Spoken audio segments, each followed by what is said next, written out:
This is the SPP UK chapter's most current session, which is embedding sustainability in procurement strategy.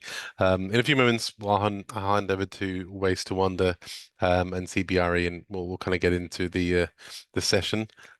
Before we begin, I did want to share a few points around the SPP for those of you who don't know who we are or are new to the SPP. So I'd love to share a few things about us, and then we'll get into the session itself. So the SPP is the Sustainable Procurement Pledge, started off by the CPOs of Henkel and Bayer a few years ago, who kind of came together and thought that as an organization, procurement can have so much impact when it comes to sustainable operations. And they developed the SPP, put out a call to action to the procurement world, and many people put their hand up and responded and wanted to be involved. And then the principles of the SPP, just to spend a moment on those, are that the idea is together we will be able to change the world. Supply chain and procurement have a huge amount of impact, of course, as I mentioned. And so bringing everyone together and sharing ideas and sharing best practices, as we'll hear today, is one way in which we support that. Standing up for people and our planet is obviously something that we're all here for and we all support.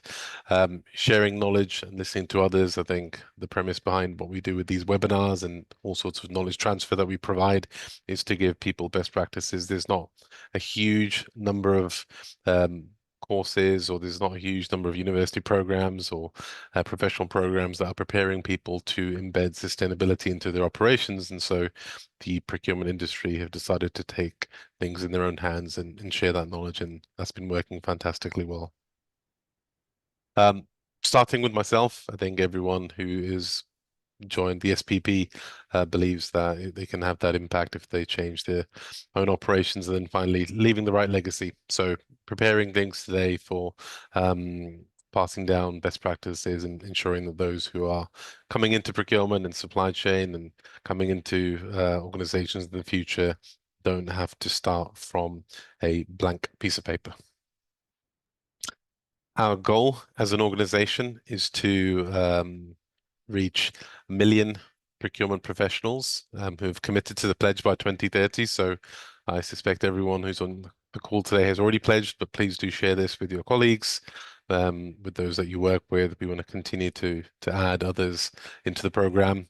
And we want to make sure that, of course, for those that do join, 75% confirm that they want to make sustainable sourcing decisions because of their SPP engagement. A little bit about us as a UK chapter. My co-chair, Joe Parkin, is also on the call today. And we also have several other members of the team who are not here, but the UK chapter is here to provide UK-focused activities, sessions, best practices, connecting people, acting as a way for folks to come together and to look out for us on LinkedIn. If you're not already a member of our group on LinkedIn, it's the SPP UK chapter. If you connect with us there, you'll see events that we're organizing, and you'll be invited to those in the future as well. Our email address is also there, and you can reach out whenever you like. And then finally, just before we get started, there's a link on the screen, and we will share this with everyone after the call, so no need to go to anything right now, but you're able to use this in order to access the website and able to sign up for the pledge on SPP. So that's a little bit about our organization today. Well, today we've got obviously a fantastic session planned with Waste to Wonder and with CBRE. And with that, I will hand over to Michael Amos, the Managing Director of Waste to Wonder, who will introduce our guests, and we will leave some time for questions at the end. So keep your thinking caps on, and if there's any questions, post them in the chat or in the Q&A box, and then Joe and I will work through those questions towards the end of the session. Thank you. Michael, just before you begin, just one housekeeping, just for everybody who's on, in case they've joined just after Seb started. We are recording this session, so we hope to share this afterwards. So Please do put all your questions and chat in the Q&A side of things. We will get to those afterwards and hopefully answer that, but just respect the fact we are also recording this session. It should be a good one. Michael. Thank you, Jo. We are just waiting for Amy as well. So what I might do is I start with a bit of a sort of a glass half full, I guess, approach. Obviously, COP29 has just finished in Azerbaijan. By all accounts, it was fairly lackluster. I know a lot of the smaller nations and those that are going to be most affected by climate change were, to say it quite tamely, frustrated with the pace and the level of commitment. There were some agreements reached, £300 billion disaster recovery fund, etc., but that's significantly less than what people were hoping for. And I think that's what inspires me about this sector, the Sustainable Procurement Pledge, and procurement leaders, that if governments aren't going to step up and solve what is a problem that is affecting every single one of us on the planet, then it falls to others to fill the breach. By way of introduction, so I am the managing director of a social enterprise called Waste to Wonder Worldwide. We've been in the sustainability and the social impact arena for 22 years. So we started in 2022. We provide a managed ethical clearance service for typically larger organizations. So we clear their redundant furniture and equipment from offices and hotels and hospitals, and then we support schools and charities and hospitals and hospices around the world. In terms of reuse, we're the largest ethical reuse organization of our type in the world. So annually we divert almost 2,800 tons of office furniture and equipment from waste, and we've equipped over 1,500 schools now in 41 countries. We come into this obviously as a social enterprise. So what we're trying to do is address a base level of equity, that there's equipment that's far too good to just be chucked away, and there is substantial need both domestically and internationally for the type of equipment that historically larger organizations have considered a waste product, whereas we know from our experience that it's a social impact asset.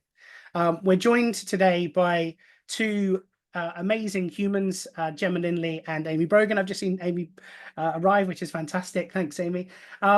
And they represent the other end of the spectrum, CBRE, one of the largest facilities management companies in the world. So we are a preferred and social impact supplier of CBRE. Our partnership with CBRE is actually one of our longest. So it's about 17 years we've been working with CBRE. So that's my introduction. What I'll do now is, if Amy, yeah, fantastic. If I let Amy introduce herself and her role within CBRE, and then we'll move on to Gemma, and then we can crack on. Thank you, Michael, and hi everyone. Apologies, I was just trying to make my background look all snazzy, but for some reason it's not working. So you'll just have to go with this one and appreciate Gemma's when she's showing hers. So hi everyone, I'm Amy Brogan. So I have got the privileged position of actually looking after two teams at CBRE. So I look after both the ESG team and the procurement team. So two very separate teams, but obviously because we have got me looking after both of them, it's a great opportunity to identify some of the synergies that go about with that.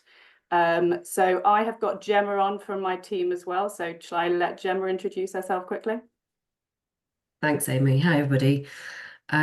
Yes, I'm Gemma Lindley, Supply Chain Performance Director at CBRE, working alongside Amy. My team kind of lead on all our supply chain development and partnership program, and that encompasses our kind of responsible procurement activity within the business. So really seeing how we can engage with our supply chain partners, support them through training, through development, through engagement and relationship management, to align in terms of our broader kind of targets and objectives around our business growth and client development, but also around kind of key topics around ESG and social value as well.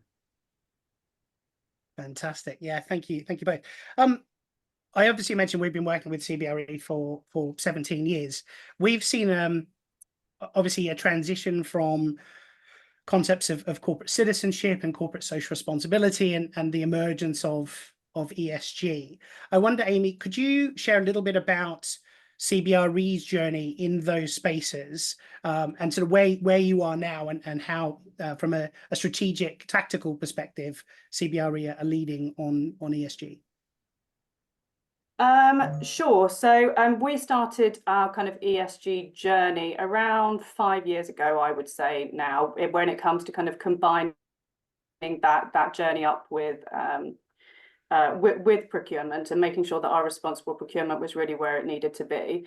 And it's been fantastic that we've actually won awards for our approach. And I guess if I'm thinking about some advice that I would give people who are on the journey to get there, there'd be a couple of key pieces of advice that I'd recommend that people consider. The first one is that when you're creating your kind of ESG and responsible sourcing, responsible procurement journey, to make sure that we kind of try and take our procurement hat off for a second and understand that, you know, our aims to drive consistency and consolidation from a procurement perspective are not going to work when it comes to kind of driving social value and embedding best practice when it comes to sustainable procurement. So you need to understand first that there are going to be market maturity and nuances that come to play, which means that actually you're never going to really get to a true global consistent standard, and that needs to be an accepted level going into any kind of strategy development. For example, if you think about the UK, we are really, really far ahead with our drive for using social enterprises like Michael and Waste to Wonder. Whereas in Australia, there's lots of legislation around modern slavery and Indigenous populations. So every single country is going to have a nuance on what they think is important and how they want to drive social value from a kind of societal and communal perspective. So make sure that you understand that global consolidation is never going to be truly kind of a holistic consolidation. There's going to have to be market nuances, and unfortunately that makes our lives really difficult, because we would love there to be a one-stop shop that says this is how you do it, this is what good looks like globally. But if you're going to truly look after kind of the communities and the social values that are needed within countries, there has to be a bespoke approach. Kind of the next thing that I would really encourage people to think about is making sure that we have got a seat at the table. Obviously, I look after both ESG and procurement. For other people, I would say work hand in glove with your sustainability, CSR, ESG team, whatever we want to call it today. But really make sure that you are completely aligned with their missions and what they're trying to drive.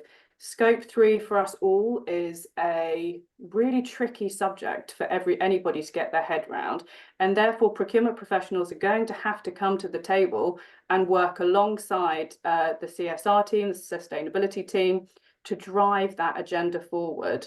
And therefore we can make sure that by kind of consolidating our approaches together, we're getting the best of both worlds. And then the next one, it would just make sure that we're winning hearts and minds as we go about this. A lot of times when we're talking about procurement and procurement strategy, we all tend to fall back on talking about money and the kind of the dollar impact or the pound impact. And honestly, when we're talking about social value, yes, that comes into it. But if you're really going to win the hearts and minds of your stakeholders, you have to talk, number one, about why it should be of interest to them. So, you know, your QHSE people will want to talk about how you're reducing risk. Your finance people will want to talk about how you're ensuring that return on investment. Your C-suite are going to look for things around kind of your investor return and your reputational risk mitigation and things like that. So talk to the stakeholders, but also make it matter to them. So one of the things I think Michael is fantastic at doing is really bringing to life the real impacts, the human impacts that some of these strategies and different social enterprises are bringing. And when you get somebody really to understand the human the human nuance to whatever we're doing. So whether it be, you know, supporting the homeless or those underprivileged in different continents, bringing those stories to light is really, really important. Yeah, thanks, Amy. I think that's one of the privileges of procurement professionals. Your ability to affect genuine, lasting, immediate, impactful change simply by where and how you spend your money is something that I think perhaps in the history where I mentioned obviously corporate social responsibility and corporate citizenship and those sorts of things feel like they've moved and cemented themselves a lot more in larger organizations, especially. I mean, when we first started corporate social responsibility, you know, the Body Shop were talking about it in terms of fair trade, but it wasn't really, it wasn't taken, you know, commercially seriously by larger organizations. And in many cases, the early corporate social responsibility managers were, you know, Doug, who'd worked for the organization for 26 years, he's now working 2 days a week. Someone has a CSR manager, so we probably need a CSR manager. Whereas obviously, to me, it feels as if things have moved on, and obviously now there is a lot more C-suite buy-in. But from a challenger's perspective, and you mentioned this has sort of been of a 5 or 6 year journey with CBRE, how have you found that embedding of ESG as a commercial tool in your toolbox? Gemma, please jump in, but I'll happily try and answer this one. So for us, because we are an outsourced risk company, it really makes sense from our sales and value proposition that we are demonstrating and bringing to the table the opportunity for our clients to really benefit from best-in-class procurement and ESG and sustainability solutions. So from that perspective, it was probably an easier door than possibly some other companies, just because of our organizational structure to walk through. But I guess I talked about it before in terms of really making sure that your stakeholders are aligned to what you're trying to do and getting them excited top down, and talking their language, so making it important to them on how they get to this kind of journey. And you know, you need to get that buy-in very early on, and link it to what's really going to be of importance to them. It is a journey, and there have been a number of different kind of barriers and bumps that we've had along the way. But I think that because we've had that stakeholder buy-in, it's probably been an easier road for us than possibly some other organizations might feel. Gemma, have you got anything to add on that one? Yeah, I mean, I think just to add, I think the social impact kind of program that we've been rolling out through our partnership with Social Enterprise UK and working with likes of Michael at Waste to Wonder, I think has really kind of elevated the broader kind of responsible procurement activity. And as Amy said, that's really come to light because of the stories that we've been able to tell through our social enterprise partners, and really demonstrate that direct impact on people and communities. And that has helped us to really engage with our business quite effectively. So Michael has joined us on lots of events where we've spoken directly to our business, our contract managers, our teams, our clients, and really created that platform for Michael and others to share those stories. And that has really helped us get that engagement and buy-in, which I think has really been a key part of the success we've had over the last few years in really driving that kind of social value agenda through our procurement spend. Fantastic. Yeah, and I think the other aspect of it, the EBIT of ESG, the environmental piece. I should have said, so we've been a hybrid organization from the very beginning. So we started out as a commercial organization and a charity. So we've been a registered charity since 2003. We actually met Social Enterprise UK at a CBRE event. We won the Innovation Challenge for Social Impact a few years ago, invited to a Social Enterprise Roadshow that CBRE had at Southwark Street. I met Andy Daly, who I can see is actually in the call today. Andy asked what we do. I explained what we do, and he said, "Oh, you're a social enterprise." And my first response was, "What's a social enterprise?" So even though we were in the space, and actually through luck, divine intervention, or whatever, we were running and operating as a social enterprise all the way along, I think there is obviously still a gap of awareness as to what social enterprises are, what they mean, and also what the benefits are to an organization like CBRE and your clients. And that's true for the sustainability piece as well.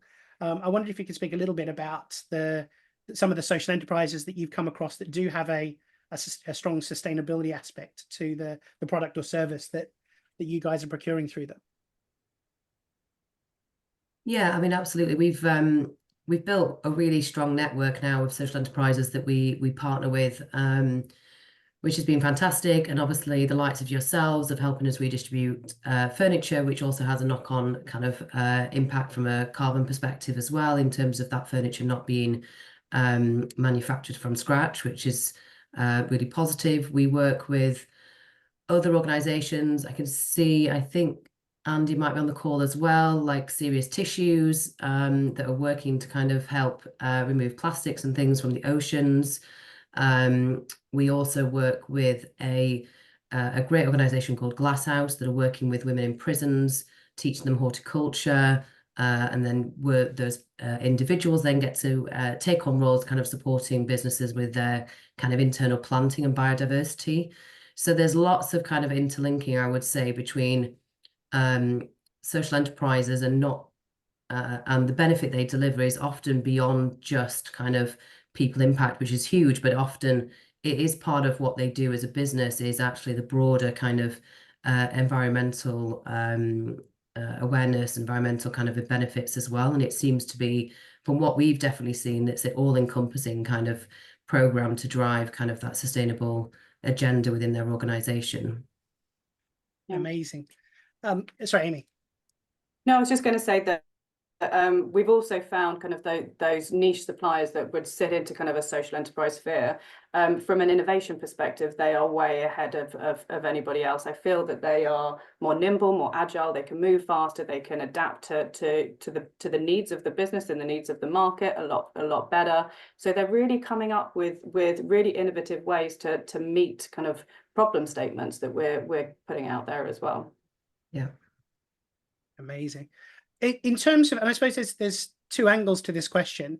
The first is the commercial one. How do you feel, or how much influence do you feel that your client base is having in terms of the effort and the attention that you're putting onto your ESG strategy? Or was this something that CBRE led with because they started with that moralistic, ethical approach? Or was this something that your clients, who are also large multinational organizations in their own right, was there a driver? Were you meeting a need, or were you sort of forging a path?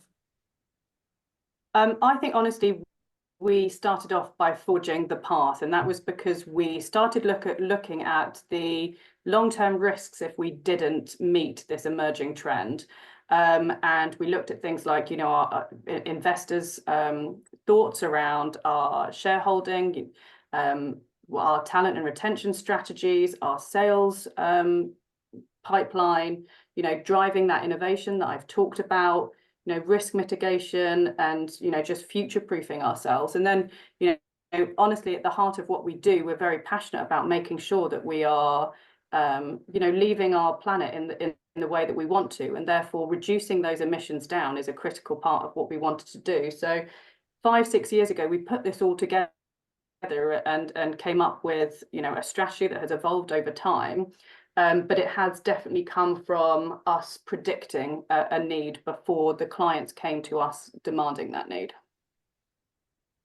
Yeah, I would agree. And I think, as I mentioned, we did a lot of engagement across our client base in terms of kind of bringing this agenda kind of, I guess, higher, maybe up their priority list, and started to really talk to them a good few years ago now around the broader ESG, some of the opportunities that existed, some of the areas that they maybe needed to think about, and social impact and social enterprises was one of those areas that we really kind of focused on, and that really brought a number of clients kind of up and kind of thinking about what they wanted to do from their perspective, and got really bought into it. And we've had some great kind of partnerships with clients and then with social enterprises to really drive that agenda. But I agree with Amy. I think it was great foresight, and our relationship with Social Enterprise UK has definitely been helped underpin that. But that's something we've really been driving now for a number of years. Brilliant. In terms of identifying social enterprises that can provide the types of products or services that you and your clients need, because obviously not every social enterprise is going to be suitable to support CBRE. Products and services might not be a match. So how do you vet, how do you find, how do you then promote social enterprises that you think, yeah, these are a good fit, but perhaps if they changed X, Y, Z, they could provide more. So what's that engagement strategy like? So it's really been through Social Enterprise UK has been the kind of core kind of to the approach. So, really sitting down with the team at Social Enterprise to match the categories of services and goods that we procure regularly for our clients to the suppliers that they already have within their network. And really just start to look at those businesses in a bit more detail in terms of what they could provide, what location, what sort of size project or opportunity they could realistically handle. And we're very conscious of ensuring that we're picking the right opportunities for the right suppliers, and that we're being cautious around how we do that. We really want to ensure kind of sustainable growth for suppliers. So we've been very careful in terms of how we do that matching. And then really starting to also work with our clients that have an interest in this space to try and kind of put forward potential suppliers that they may be interested in. And it has been a journey. We've really had to support suppliers. We've had to look at different ways of engaging, which includes some tier 2 relationships. So working with our tier 1 partners and asking them to perhaps carve out a small proportion of a project to give a smaller social enterprise an opportunity to kind of start to learn how we work, how to engage with us, understand our business a bit better, and hopefully over time be able to grow their business and work with us directly as well. So we have had to kind of, think differently about the approach. It isn't the same as engaging with, some of our larger corporate national suppliers that are used to working with businesses of our size and scale. We have had to kind of adjust the way we engage with them and provide that additional level of, I guess, support, training and development to give them the right platform to kind of to build with us from. Yeah, and I just say that I think none of us have got the perfect answer to all things sustainability quite yet. So collaboration is really key. We need to, work with our clients, work with our suppliers, work with our peers and those in the market to all learn from one another and drive that collaborative effort to ensure that we are all putting our best foot forward when it comes to all things ESG. Amazing. In terms of the sustainability piece, I know we've obviously been doing some work with you guys, but in terms of the carbon, you were talking about sort of scope, so 2 and 3 emissions and things like that. So how does CBRE, with not just their social enterprise suppliers, but as the broader supply chain, how are you driving that agenda? Gemma, do you want me to take this one, or you want to jump in? No, go for it if you want. Yeah. So when it comes to carbon emissions, we've actually taken things to the next level. So a lot of companies at the moment will be using carbon factors to estimate their scope 3 emissions data. Now, what we have done is actually partner with a third party to ensure that our suppliers can share the meaningful input data that enables us to actually carbon calculate for them. So it means that there's a level of separation between the raw data that our suppliers might not be comfortable sharing with us, but our ability to then carbon calculate as opposed to just carbon estimate some of the scope 3 impacts. Now, that has been fantastic for us because it has meant that number one, we can take an SME or a social enterprise client supplier on the journey with us to what good looks like just from a kind of carbon emissions and calculating and reporting basis. But then also we can have more assurances around the integrity of our data. So scope 3 for us is around 97-98% of our total emissions across CBRE. So it is an essential element that we get right. And therefore, unfortunately, we're just not in a position where carbon factoring is really going to work for us long term. We need to get to a point where we can understand every single emissions driver and then make the decisions that ensure that those emissions are reduced significantly. Yeah, fantastic. One of the sort of the topics we wanted to sort of cover today was sort of outcomes and benefits. And obviously, I'm more than happy to talk about the outcomes and benefits of Waste to Wonder. But I think on a broader spectrum, how are CBRE seeing the value in having a really strong ESG and social impact procurement strategy? Because you're also an organisation who are tendering for contracts and frameworks, and you're trying to attract the right clientele. So how successful have you found the deployment of that? Yeah, happy to pick that one up. Yeah, so I mean, yeah, absolutely. When we look at sales and the tenders that we're now getting through from clients, and that we've been seeing this the last few years, there is a huge focus and a huge amount of weighting applied to ESG and the topics within ESG, and to much more granular detail around kind of social impact, impact on local communities, impact on people, local employment, local sourcing. It's quite vast actually in terms of the scale of what our clients' expectations are, quite rightly, from us in terms of delivering their FM services. So luckily, I think because we started forging the way a while back, we're kind of in a better position to help drive that. But that is an ever-changing kind of landscape. There's always a new area, a new focus, a new development. So it's, you know, staying ahead of the game when it comes to our clients and their expectations and their requirements. You know, our clients are big organizations that want to be seen to be leading the way in this space. So we have to, as their partner, be enabling them to do that. So it's a really important part of our sales program now. But you know, alongside that, from a procurement perspective, I think, as Amy mentioned, procurement's always been very much focused on cost, price, and actually, for me personally, and I think for the broader team, having that broader kind of responsibility and opportunity now to actually deliver some real impact and change through what we do within procurement really changes kind of our role within the business. Really elevates our role, I think, as well. I think Amy would agree with that. But it also helps us as well drive our kind of employee engagement program. You know, the events that we run, engaging with our social enterprises. We have social enterprises supporting us in our head office. They're all really important parts of kind of, you know, ensuring that our staff feel that they're working for a company that is really trying to do the right thing and having a positive impact. And that, I guess, in this world is really important in terms of retaining the right people, attracting the right talent, and really enabling us to kind of grow and continue to succeed. Yeah.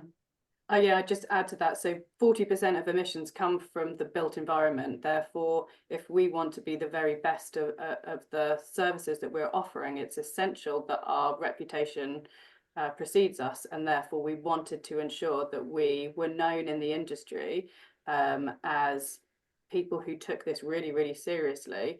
And not just because we were trying to monetize it or to benefit commercially from it, but because fundamentally we believe this is the right thing to do, and therefore that needs to be at the heart of why everybody's driving together to get this done.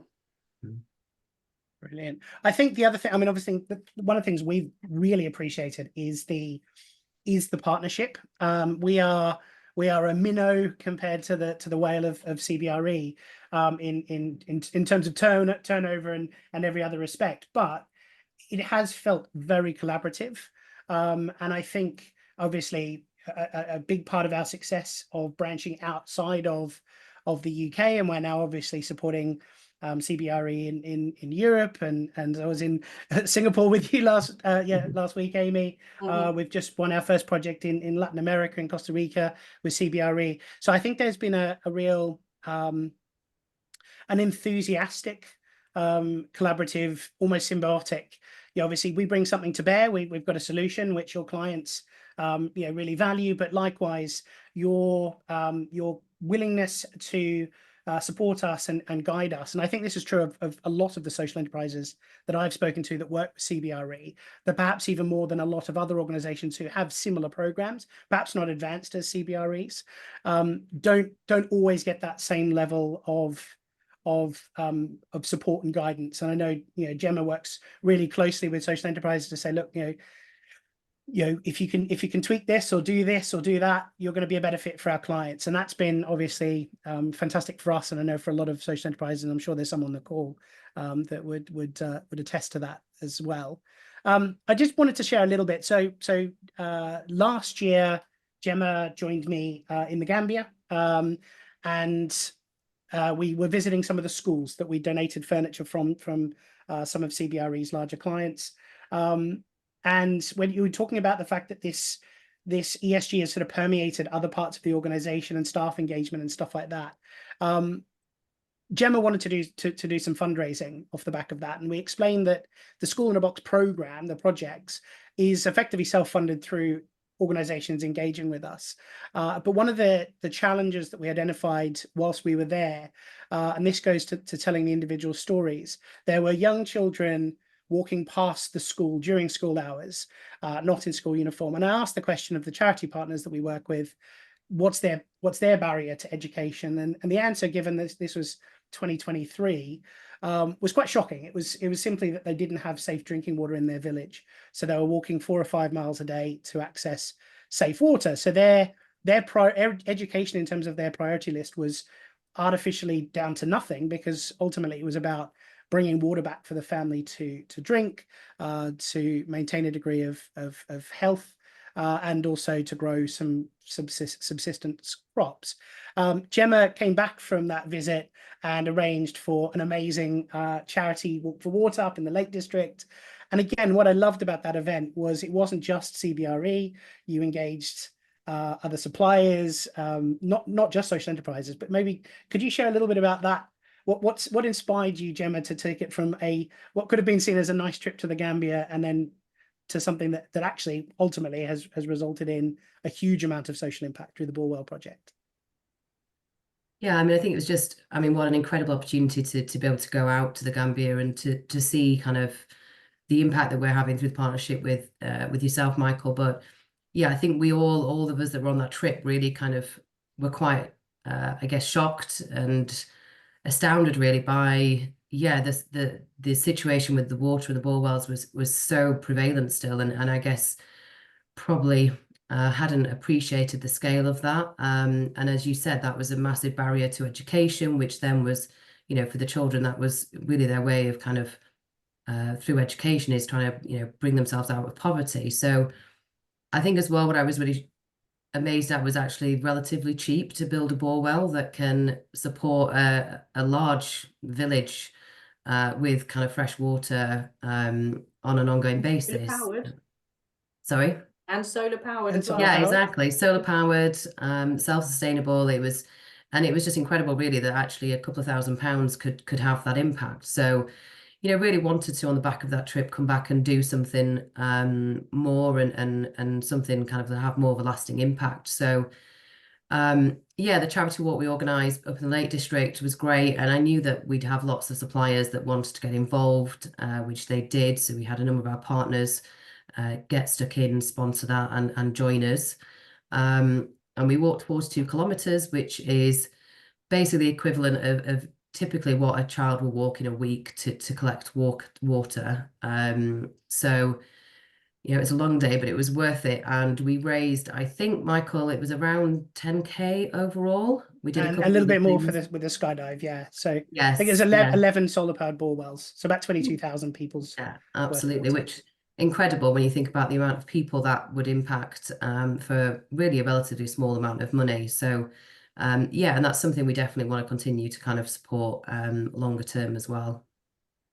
Brilliant. And then obviously Amy joined us in April and saw a number of the bore wells in action. The individual story thing is quite important. One of the gentlemen that we met on the first visit, and then Amy had the opportunity to meet this time round, is a gentleman called Ketis. He's 67 years old, and one of the bore wells went into his village.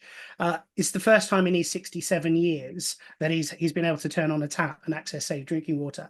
And I think that it is really important. We've equipped almost 1,500 schools in 41 countries. We've directly and indirectly supported 1.5 million children. but actually it's the individuals that are being impacted. And I think those stories are threaded throughout the social impact supply chain that CBRE have been able to foster and support and develop. And I think that's the bit that constantly inspires me, is you guys can make such a difference globally in terms of sustainability and social impact simply by, you know, buying your stationery, or buying the biophilia in the office space, or the security company you use. And that's something that I think my takeaway from today for anyone of any size, in fairness, where we bought ethical stationery gift boxes for the team for Christmas last year. So any organization can use their procurement spend ethically and wisely. I'm just looking at the time. We've got a little bit of time left before we need to go to Q&A. But is there anything that either of you would like to add in terms of, you know, for an organization that is looking to start a sustainable procurement program, you know, maybe things that have worked, maybe things that haven't worked? You are quite far down the line. So can we, yeah, sort of lean into your experience and expertise for the audience? Sure. I mean, I would say start small. You can boil the ocean very, very quickly when it comes to responsible procurement. And as I said, it can get really, really complicated, especially when you extrapolate out things into a global playing field. So, you know, choose an area of responsible procurement that you think you can have a true impact in, that resonates with your company's values and missions, that will get buy-in from your stakeholders at the top. And you know, start small but make an excellent impact, and then you can then grow from that, because people will have already seen the buy-in and the reward that comes from whatever area that you have really driven. So that would be my top tip. Gemma, over to you. Yeah, I mean, I think from if you were looking at it from a engaging with social enterprises perspective, we've learned quite a lot over the last few years, and I think definitely a few kind of tips I would give around, I think, managing expectations of the suppliers. You know, it can be a slow process. There's a lot of patience needed in terms of building those relationships with the business and our clients. You know, we've worked with a number of companies that it may have taken 12 months, 18 months to get that first opportunity, but once that's landed, then they're on a much better platform to then grow their business with us. So managing expectations is key. We have also looked at our kind of processes and systems around how do we remove some of those barriers that smaller organizations would face when trying to engage with a larger corporate organization. So considering things like payment terms and cash flow is really, really key to these organizations. Onboarding processes, we all know, can be particularly horrendous. So any ways in which you can review those and try and simplify, make it easier for those business to get onto your platforms and get approved, I think makes a big difference. But we've also just done a number of kind of leveraged our broader partnerships with the likes of Safe Contractor and some of our other suppliers to kind of support and develop our social enterprises as well. Really help share some of our subject matter expertise, I guess, in other areas, which will help them, I guess, in terms of engaging more with corporates, being more successful with corporates. So just trying to be, I think, conscious of the fact that these organizations are not necessarily designed in the way that our other larger suppliers are, and that there is an extra piece of, I guess, support and help we need to give to help them, I guess, level the playing field and give them that opportunity and that platform to compete with other organizations and win business. Amazing, thank you. So Seb, I think that leaves us 15 minutes, which was I think we're exactly 15 minutes. I think we timed that really well. So yeah, maybe if you want to throw it out to Q&A. Yeah, fabulous. We've already got a few questions, and we'll get into those in just a moment. But thank you so much for everyone, Amy and Gemma, some great insights there. And I think one thing that for me, and I'm sure for others as well, is really hearing about some of the outcomes is useful as well. So often we hear about all these activities, and it can become a little bit abstract, and it's a little bit like, well, maybe one day we'll do that. But hearing that you've done it and then the success that you've had from it, it's really encouraging.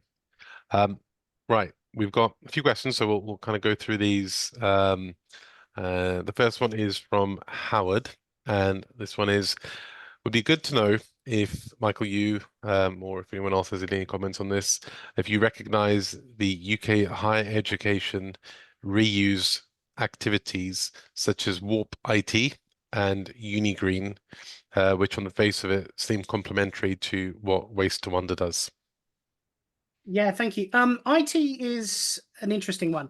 There are a lot of IT asset disposal and recovery organizations out there, some commercial, some have a charity aspect, and some sort of straddle between them. It is slightly different with IT because of you've got data destruction considerations. So we offer it as a service through an ITAD partner. But the reason we focused very much on the furniture side of things was actually the volume and the amount of furniture that was being disposed of, because it was perceived as perhaps not having a value. IT, laptops, servers, and all that sort of stuff still retained a bit of a perceived value, meant that vast quantities of perfectly usable, in fact, in many cases, very, very good quality furniture was being disposed of. So that's the reason we've sort of lent into that. But as I say, it is something we do offer, and we do that through partners who have those technical skills that perhaps we sort of aren't inclined to bring in-house. Great stuff. Brilliant. I think, Mark, did you have your hand up then just a moment ago? Do you want to ask a question yourself?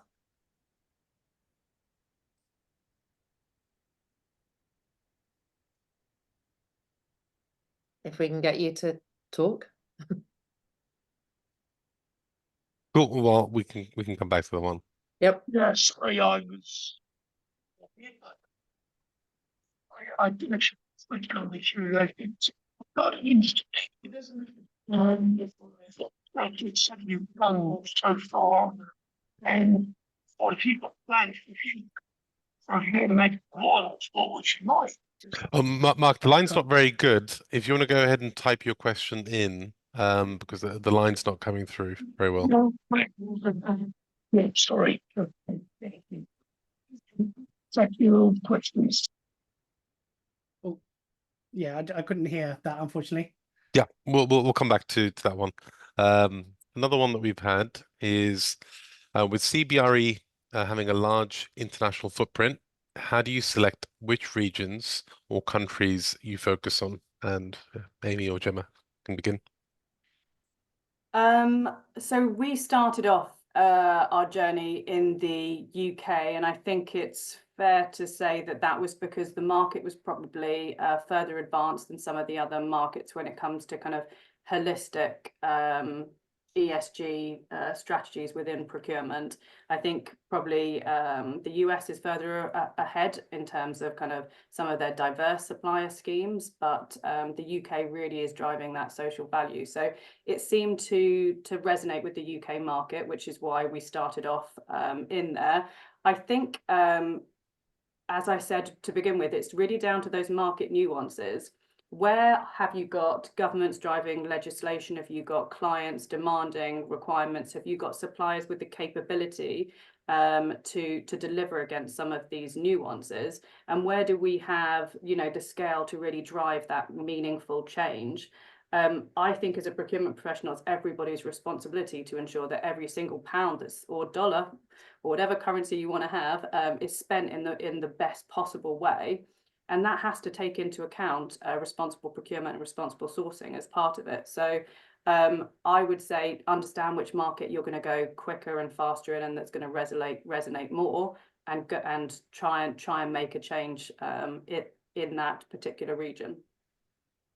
I think the other thing to mention, and a big up to Social Enterprise UK, they've been around since 2002. So yeah, it was a government-backed initiative launched at number 11 at Downing Street. You correct me if I'm wrong, Andy, in the chat, but I think it's 8 years ago they launched the Biosocial Corporate Challenge, of which CBRE were one of the first large organisations to sign up to that. So there is also quite an advanced social enterprise movement in the UK that's largely been led by Social Enterprise UK as well. So it's quite an advanced market for suppliers. There's a good selection of social enterprises who can deliver a whole range of products and services, whereas some markets, the social enterprise movement is a little bit more embryonic. Well, thank you both. We've got Mark's question now, which has been in the chat, so we can actually ask him. So it is, how do you interact with the extended supply chain, i.e. your tiers 2, 3 and 4? So, and what are your challenges there in terms of supporting SMEs? So Amy, I guess mainly to you, or Gemma? Yeah, happy to pick that one up. So yeah, we've got a whole program actually around engaging with our kind of lower tier supply chain. We've done a lot of work initially trying to educate and engage with our tier 1 partners to explain our program around diverse supply chain, working with social enterprises, but also diverse businesses, and really trying to ensure that our tier 1 partners are trying to promote the same kind of agenda and are building that into their own kind of procurement practices as well. And I think I mentioned earlier, one of the areas we've had success in that is where we have worked with some of our larger national tier 1 companies. So cleaning partners is a good example. And we've been able to partner with them and we've worked with them to agree approach where they will bring in a social enterprise, smaller company to work for them to deliver the cleaning service on a specific area and account close to where they're based, and then report that impact back to us. So it's really about kind of, I think, looking at our broader supply chain and where and how we can drive impact and what's going to kind of work best based on that category and what the client's needs are. But that is something I think we'll see growing over time, and there will be, we'll be slowly kind of building more expectations around our larger tier 1 providers in terms of flowing down this approach down through the broader supply chain as well. Perfect. Great stuff. We've got a live question, so I'll just pop across to Camilla if you want to go ahead and ask your question live. There you go. Hey everyone, can you hear me okay? Yeah. Brilliant. Yeah, just wondering about what you're seeing as far as the interaction of like diverse suppliers, let's say a women-owned supplier, and that overlap of innovation, environmentally and social value. Are you seeing these things all interacting, and are you tracking it in that way, or do you still have preferences, let's say working with, I don't know, Out Britain or Veterans UK or women? You mentioned a little bit about the US and the diversity is leading the way there, but how is that changing and shifting in the UK? Yeah. Oh, hi Camilla, good to hear from you. So yeah, so I mean, we work with Social Enterprise UK, We Connect. We're founding partners of Out Britain. We work with Veteran Owned UK, MSD UK, across the UK. So we're really partnering with all the key kind of advocacy groups, and absolutely seeing lots of overlap. So we're seeing lots of women-owned social enterprises. We're seeing ethnic minority-owned social enterprises, seeing lots of interaction and overlap between all the different kind of diverse groups. There is no preference within CBRE. We obviously are equally trying to promote all the different diverse groups and suppliers within those groups. But I think to your point as well, what we're definitely seeing is our diverse suppliers coming to the table with lots of innovative solutions that often fall into that ESG space of supporting a kind of our broader ESG agenda around kind of carbon reduction. So we do an innovation challenge every year where we kind of challenge our suppliers to bring us their latest solutions. Michael mentioned it, he came through our program a few years ago. And yeah, we're absolutely seeing that program is heavily kind of biased, but heavily full of diverse businesses that are coming to the table with new solutions, different perspectives, I guess, different ideas, and different viewpoints that's, I suppose, disrupting the market a little bit, which is great, which is what we want, and which is why we run that challenge. We want to hear what's happening in the market, and we want our suppliers to really come to us with the latest solutions that can help our clients. Yeah. And we actually separate out. So when we're marketing to our clients and internally, we'll separate out the different types of diversity buckets, but also the different types of sustainability buckets as well. So for example, Michael has got the highest green tiering for his approach with carbon, but he is also a social enterprise. So he comes with 2 badges, not just the one. And you need to really make sure that you're demonstrating those kind of holistic benefits that come with a partner like that. Cool. Thank you, Amy. Let's go to the question which got asked a while ago from Ryan Bark, if we can. So the question was, how do you overcome the current barriers around everybody being busy with net zero and looking for reporting and data on that, when the value or benefit is not actually clear for some of the social enterprise projects that you want to actually do, or when the impact in your dollar or your pound or your sterling is not quite as great as some of your other carbon programs that you're doing? So how do you actually overcome some of those barriers, which most of us are facing with some of that side of things? Yeah, look, we're all busy. We've all got really tricky day jobs that we're trying to get through as well. But fundamentally, and I think I said it before, as procurement professionals, I think that we've all got a personal and ethical responsibility to make sure that we are leaving this world in a better place and using whatever